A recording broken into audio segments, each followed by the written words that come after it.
Joining us now to explain why he believes that all people are liars and how to avoid the deception trap is Greg Potterton, who's responsible for Gonzo research at Instant Grass International. Gonzo, I remember Gonzo journalism.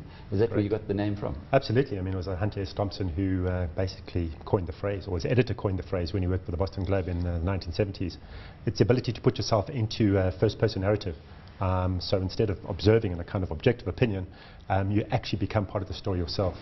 And it's our hypothesis at Instant Grass that you really have to get the consumer to be part of the narrative and observe them in a very passive way to understand the truth. Because as per your introduction, everybody lies.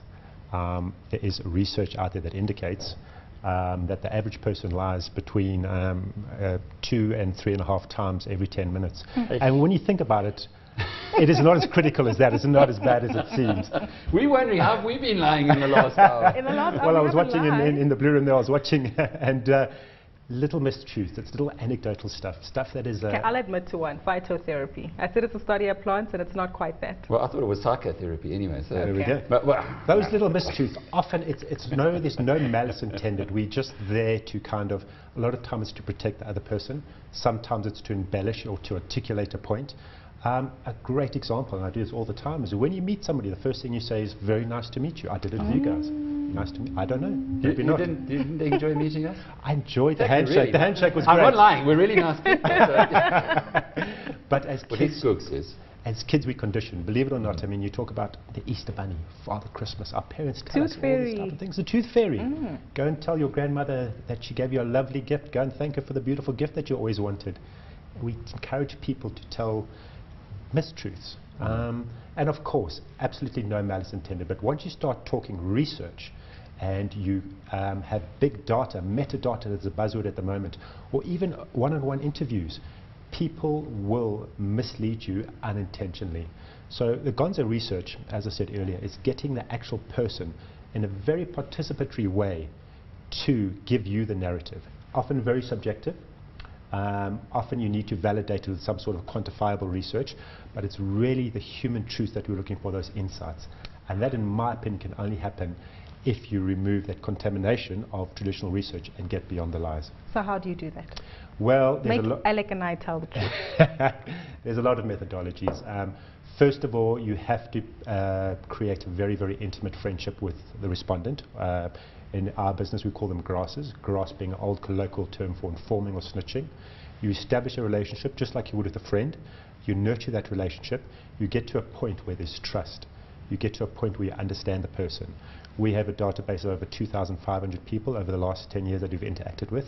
They are our friends. They come into our agency. We play table tennis with them. We have a good time. When it comes to interviewing, we then get them on our behalf to go out into their broader networks, into their broader tribes, and do the Gonzo research on our behalf. So there's no client or brand or business interrogating a respondent. It's very much a dialogue between friends. So that brings a new focus onto the research that was done by Stats South Africa, where they spoke to households and concluded that last year the country created 507,000 jobs, which thereafter, Stats South Africa had, in a different survey, said, well, actually, we created 39,000 jobs. So what you're telling us is, unless those researchers were very well trained, it's unlikely that they would have got the truth from the respondents. Well, absolutely. Every research methodology, including our own, is open to some element of skew. Now, if you ask somebody, are you working? A good chance they will say yes, regardless of maybe it's once a week, maybe it's twice a week, maybe it's a part-time job, maybe on a fixed temp basis. But you really have to get behind that superficial response and ask the why to get to the real truth. It doesn't replace huge metadata. It's just a way of making consumers a bit more, well, talking to consumers as human beings as opposed to data points. I think as business we've kind of distanced the consumer from the process. We've put them at the end of the value chain and said, let's create a project or a product, let's do a whole bunch of efficiencies, maximize our KPIs, and at the end sell it to whoever wants it. This is a matter of bringing the consumer into the forefront of the process, every part of the business process, and getting them to collaborate, to tell us the truth. And essentially, marketing or business is easy. Get people to tell you what they want and give it to them. You did this research at MIT, I was reading.